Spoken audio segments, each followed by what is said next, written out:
மகேந்திரன் கர்மா astrology YouTube சேனலை subscribe பண்ணி கொண்டு பயணிக்கக்கூடிய அனைவருக்கும் நன்றி. நண்பர்களே, நாம் இன்றைக்கி பேசிகிட்டு இருக்கிறத பார்த்தீங்கன்னா புது வருட பலன் கொடுக்கலான்னு சொல்லி உங்களோட வீடியோ முன்னால் நான் வந்திருக்கேன். 2024 இந்த வீடியோ எடுக்கக்கூடிய இந்த நாளில் இருந்து இன்னொரு 3 வாரம் இருக்குதுன்னு வச்சுக்கோங்களேன். புது வருடத்திற்கான ஆங்கில புத்தாண்டு பலன். ஆங்கில புத்தாண்டு பலன்றப்போ நாம் ஒரு 2023 கடைசி பகுதியான அந்த அக்டோபர் 30 ராகு கேது பயிற்சியும் நடந்தது. அதே மாதிரி கடந்த மாதம் பார்த்திங்கன்னா 3 அதாவது நவம்பர் மாதம் 3 சனி வக்கர நிவர்த்தியானதும் அந்த பயிற்சியும் நடந்தது. ஸோ ரெண்டையும் சேர்ந்து அந்த 2024 ஒவ்வொரு ராசிக்கும் எப்படி இருக்குங்கிறத நான் வீடியோ ஒரு தொகுப்பாக கொடுக்குறேன். அதுக்கு முன்னால் இப்போ கொடுக்கக்கூடிய இந்த வீடியோவானது இந்த 2024 எப்படியான பலனை தரப்போகுதுன்னு சொல்லி ஒரு பொது வீடியோவாக தரப்போகிறேன். இதில் நம்மளை சுற்றி நடக்கக்கூடிய 12 ராசிக்காரவங்களும் அந்த ராசிக்காரவங்களுக்கு சுற்றி நடக்கக்கூடிய நிகழ்வுகள், அது அரசாங்க ரீதியில் இருக்கலாம், இயற்கை சார்ந்து இருக்கலாம், உணவு ரீதியில் இருக்கலாம், அல்லது நமக்கு கூடிய அந்தந்த ஜாதகருடைய தசா புத்தி அந்தரங்கள் குடும்பத்தில் இருக்கக்கூடியவங்களுக்கு, அந்த ஜாதகருக்கு அந்த ராசிக்காரவங்களுக்கு, ஸோ இவங்களுக்கு எல்லாமே நடக்கிற மாதிரியான ஒரு பொது பலன். அப்போ அரசாங்க ரீதியில் எந்த மாதிரியான தாக்கம், அரசாங்கம்னாலே இங்கே அரசியலும் வந்துடும், அரசாங்கம் சார்ந்த ஒவ்வொரு சட்டங்களாகட்டும், ஒரு திட்டங்களாகட்டும், இதெல்லாமே இந்த 2024 எந்த மாதிரியான ஒரு பொதுவாக நடக்க போகுதுங்கிறத நான் உங்களுக்கு ஒரு தொகுப்பாக கொடுக்குறேன். அதுக்கப்புறம் பின்னால் 12 ராசிக்காரவங்களுக்கு மேசம் முதல் மீனம் வரைக்கும் தனித்தனி ராசிக்கான பலனாகவும் தரேன் நான். இப்போ நண்பர்களே, 2024 நாம் 2023 பார்த்தீங்கன்னா இந்த இடத்துல நியூமராலஜின்னு சொல்லக்கூடிய அந்த நம்பர்ஸை வச்சு எடுக்கக்கூடிய ஒரு சின்ன கணக்குகளை நான் சொல்கிறேன். கடந்த ஒரு வருடமாக நடந்தது 2023ங்கிறது, அது நம்பரில் பார்த்தீங்கன்னா அது 7ஆம் நம்பர், கேதுவுடைய ஆதிக்கத்தை குறிக்கக்கூடியது. கேதுனால என்னன்னு கேட்டிங்கன்னா இருக்கிறத இருக்கும்படியே வச்சுக்கக்கூடிய ஒரு அமைப்பு. ஆனால் சனிங்கிறது 8ஆம் நம்பராக வர்றது. அப்போ இந்த 2024ங்கிறது உங்களுக்கு முழுமையாக ஒரு சனியினுடைய ஆதிக்கத்துக்கு உட்பட்ட ஒரு நம்பராக வர்றது. இங்கே சனியோடைய ஆதிக்கங்கிறத விட அதை நான் இந்த விதத்தில் நான் புரிஞ்சுக்கிறேன். இது என்னுடைய ஆய்வு அனுபவம்னு வச்சுக்கோங்க. அதாவது அஷ்டதிக்கு பாலகர்கள்னு சொல்லக்கூடியவங்களை பற்றி நம்ம கேள்விப்பட்டிருப்போம். அதே மாதிரி அஷ்டலக்ஷ்மி கடாட்சங்கிறதையும் நம்ம பற்றி கேள்விப்பட்டிருப்போம். அப்போ இந்த 2024ங்கிறது அஷ்டலக்ஷ்மி கடாட்சம், அதே நேரத்தில் அஷ்டதிக்கு பாலகர்களுடைய அனுகிரகம். இந்த அஷ்டதிக்கு பாலகர்களில் தான் இந்த பிரபஞ்சமே இயங்குது. அப்போது 8 திக்குகள், கிழக்கில் ஆரம்பித்து மேற்கு, தெற்கில் ஆரம்பித்து வடக்கு, அதிலிருந்து வரக்கூடிய அந்த 4 மூலைகள்னு சொல்லக்கூடிய, அதாவது தென்கிழக்கு, தென்மேற்கு, வடமேற்கு, வடகிழக்குன்னு சொல்லக்கூடிய இந்த 8 திக்குகளும் இங்கே அஷ்டதிக்கு பாலகர்களுடைய அனுகிரகத்தினால இவங்களுடைய கண்ட்ரோலில் இருக்கிறது. அப்போ இப்படியான இடத்துல இங்கே இயற்கை வந்துடும், சகலமும் வந்துடும். ஒன்றும் இல்லை, நம்ம ஒவ்வொரு வருஷமும் பார்த்தோம்னா இந்த டிசம்பர் மாதத்தில் பிற்பகுதியில் மழை அதிகமாக பெய்யும். இந்த மழை எப்படின்னு கேட்டிங்கன்னா ஒவ்வொரு காலகட்டத்திலையும் கடந்த 2 வருடங்கள் இல்லாமல் இப்போ நாம் இந்த வீடியோ போட்டுட்டு இருக்கக்கூடிய இந்த நேரத்தில் பார்த்துக்கிட்டிங்கன்னா பெருமழை பெஞ்சு சென்னை மிதந்தது. அப்போ இந்த மாதிரி ஒவ்வொரு இயற்கை சார்ந்த விஷயமும் சரி, இது இந்த 2023 முடியுமான்னு கேட்டிங்கன்னா இந்த இடத்துல ராகு கேதுவை பற்றி நம்ம கொஞ்சம் சொல்ல வேண்டியது வருது. ராகு இன்னைக்கு இருக்கக்கூடியது ஜலராசியில் இருக்கார். கடந்த அக்டோபர் மாதம் 30 ஆரம்பித்து அது பார்த்திங்கன்னா 2024 நவம்பர் மாதம் வரைக்குமே அங்கே ராகு இருக்கார். எங்கே மீன ராசியில் இந்த 2024 அதற்கு பின்னும் இருக்கார். 2025 வரைக்குமே, அந்த 2025 மே மாதம் 18 வரையிலுமே அங்கே இருப்பார் மீன ராசியில். அப்போ அந்த மீன ராசியில் இருக்கக்கூடியது ஜலராசின்னு சொல்லுவோம். அப்போது இயற்கை சார்ந்த விஷயத்தில் இந்த 2024 எப்படி இருக்கும்னா நாம் கொஞ்சம் எச்சரிக்கையாக இருந்துக்கிறது நல்லதுன்னு சொல்லுவேன். ஏன்னா மழைங்கிறது எந்த அளவுக்கு நமக்கு கிடைக்குதோ அதை பொறுத்து தான் நம்மளுடைய விவசாயம் செழிக்கும். விவசாயம் சார்ந்த தொழில் செய்கிறவங்களுக்கும் நல்ல ஒரு அபிவிருத்தியை தரும். ஆனால் இந்த இடத்துல இந்த மீன ராசியில் இருக்கக்கூடிய ராகுனால எதையும் பிரம்மாண்டமாக தர்றவர். அப்போது பெருமழை பெய்யறது, அந்த இடத்துல பயிர் விளைஞ்சு நிற்கக்கூடிய நேரத்தில் மழை பெஞ்சா அது பிரயோஜனம் இல்லை. அப்போ பருவம் தவறிய மழை பெருசாக பெய்யறதுல எந்த உபயோகமும் இல்லை. அதே மாதிரி தான் இந்த பனிக்காலம் நெருங்கக்கூடிய நேரத்தில் பெய்யக்கூடிய மழையும் பார்த்தீங்கன்னா தேவையில்லாத நோய் கிருமிகளை தான் தாக்கத்தை தான் ஏற்படுத்தி விடும். அப்போ இந்த இடத்துல வந்து எதற்கும் பலன் தராத ஒரு சூழ்நிலைகளை சந்தர்ப்பங்களை ராகு தருவார். அதே நேரத்தில் பார்த்தீங்கன்னா இந்த மீன ராசின்றது அரசியல் ரீதியில் இங்கே இருக்கக்கூடிய அந்த ராகு இந்த புது வருஷத்தில் எப்படியான பலனை தருவார்னு கேட்டிங்கன்னா, இப்போ 2024 ஒரு மார்ச் ஏப்ரல் அந்த அல்ல மே இந்த ஒரு 3 காலங்களில் நம்மளுடைய இந்தியாவில் பாராளுமன்ற எலெக்ஷனை நம்ம சந்திக்க போகிறோம்.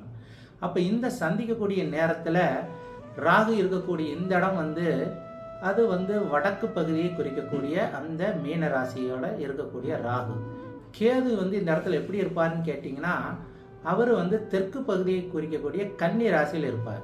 அப்போது ராகு என்ன ஆகும், வடக்கு பகுதியில் ஆளுங்கட்சி பெரிய அளவுக்கு வெற்றியை குவிக்கும், தெற்கு பகுதியில் இருக்கக்கூடிய ஆளுங்கட்சி இருக்கக்கூடியதை தக்க வச்சுக்கும். ஸோ அரசியலில் இதுக்கு மேலே இது இந்த பலன் வந்து இப்படிங்கிற மாதிரியான ஒரு அமைப்பில் இருக்குது. அதே நேரத்தில் விவசாய பொருட்கள் ஆகட்டும், இந்த 2024 எப்படி இருக்குன்னா, அது வந்து சில பொருட்கள் பதுக்கல் ரீதியில் வச்சு அதுக்கப்புறம் அதை விலையை கூட்டி விலையை அதிகப்படுத்தி அதுக்கப்புறம் வெளியில் வர்ற மாதிரியான சில விஷயங்கள் எல்லாம் நடக்கும். இது வந்து பொருளாதார ரீதியில் கொஞ்சம் பிரச்சனையை கொடுக்கும். அதே நேரத்தில் குடும்பத்துக்குள்ளே பார்த்துக்கிட்டிங்கன்னா இங்கே ராகு கேது எப்படி வேலை செய்வார்னா, ராகுங்கிறவங்க வெளியில் இருக்கக்கூடிய பிரச்சனையை தரக்கூடியவன், கேதுங்கிறது வீட்டுக்குள்ளே இருக்கக்கூடிய பிரச்சனையை தரக்கூடியவன். அப்போது இந்த இடத்துல அரசாங்க ரீதியில் வரக்கூடிய ஒரு சட்டங்களோ அதை வந்து நாம் பொது வெளியில் வரப்போ மதித்து நடக்கணும். அதே குடும்பத்துக்குள்ளே இருக்கக்கூடிய ஒரு பிரச்சனைகள்ங்கிறப்போ அதை வந்து நாம் ஒன்றா கூடி பேசி குடும்பத்துக்குள்ளே பரஸ்பரம் அந்யோன்யமாக அட்ஜஸ்ட் பண்ணி போய்க்கணும். ஸோ இப்படியான ஒரு அமைப்பில் இருக்கும். அதே நேரத்தில் இந்த இடத்துல வக்கரம் நிவர்த்தி அடைஞ்ச அந்த சனியானவர் முழுமையாக கும்பராசியிலிருந்து பலன் தரப்போகிறார்.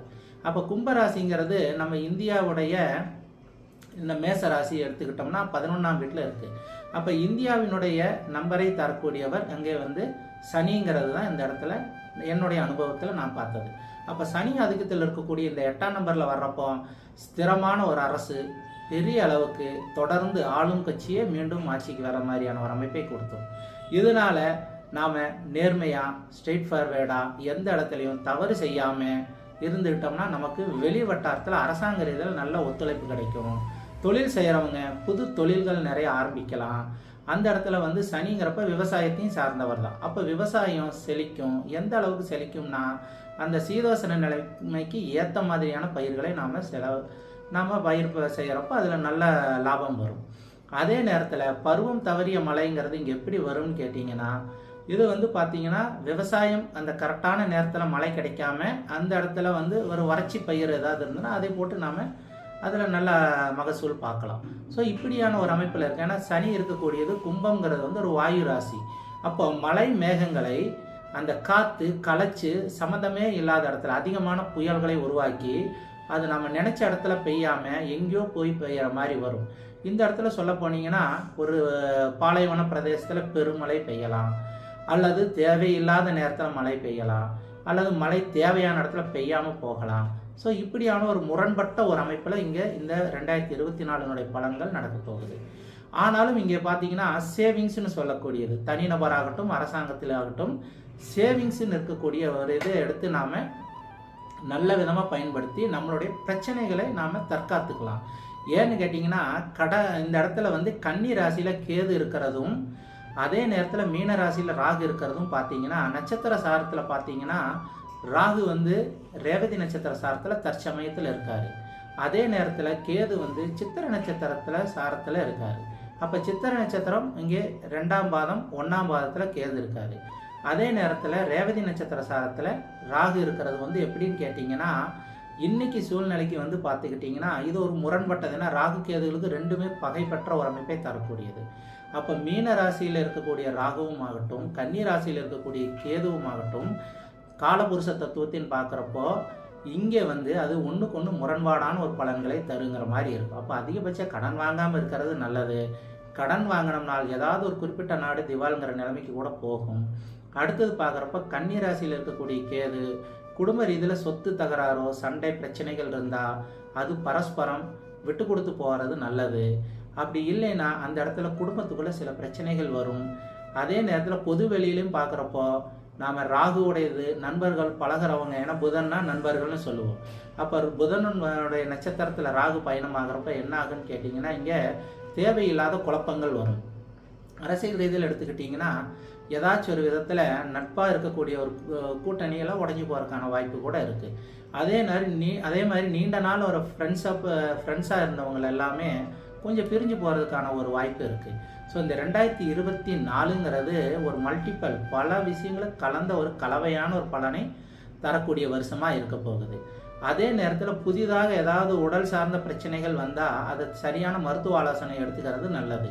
ஏன்னா 6ஆம் பாவத்தில் கேதுங்கிறது எந்த ஒரு பிரச்சனையிலுமே குறிப்பாக சொல்லணும்னா இடுப்பு சம்மந்தப்பட்ட பாதிப்பை தரக்கூடிய. அப்போ இடுப்பு சம்மந்தப்பட்ட பாதிப்புன்றப்ப இந்த இடத்துல அதனால குடும்பத்துக்குள்ளேயோ இல்லை பொது வெளியிலையோ நமக்கு அதிகமான ஒரு பயமோ இந்த மாதிரி ஒரு விபத்தோ இந்த மாதிரி நடக்கிறப்போ அது அதிகமான ஒரு பயத்தை தாக்கத்தை ஏற்படுத்தும். ஸோ இந்த இடத்துல நம்ம அந்த 6ஆம் பாவம்ங்கிறதே ஒரு குறிப்பிட்டு சொல்லணும்னா கொஞ்சம் ஒரு கடினமான ஒரு அமைப்புன்னு தான் சொல்லுவோம். ஏன்னா ருணம் ரோகம் சத்துருன்னு சொல்லக்கூடிய 3 வித நிலைகளை தரக்கூடியது அந்த 6ஆம் பாவம். அப்போ இந்த 6ஆம் பாவத்தினுடைய தாக்கம் தான் இந்த 2024 அதிகமாக டாமினேட் பண்ணுதுன்னு என்னுடைய கணக்கு ரீதியில் நான் சொல்கிறேன்.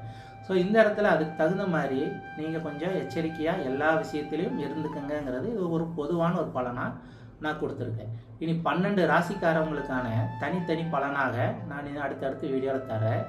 தொடர்ந்து கர்மா அஸ்ட்ராலஜி யூடியூப் சேனலை சப்ஸ்கிரைப் பண்ணிக்கொண்டு பயணிங்கள் நட்புடன் நல்ல எதிர்காலத்தை நோக்கி. நன்றி, வணக்கம்.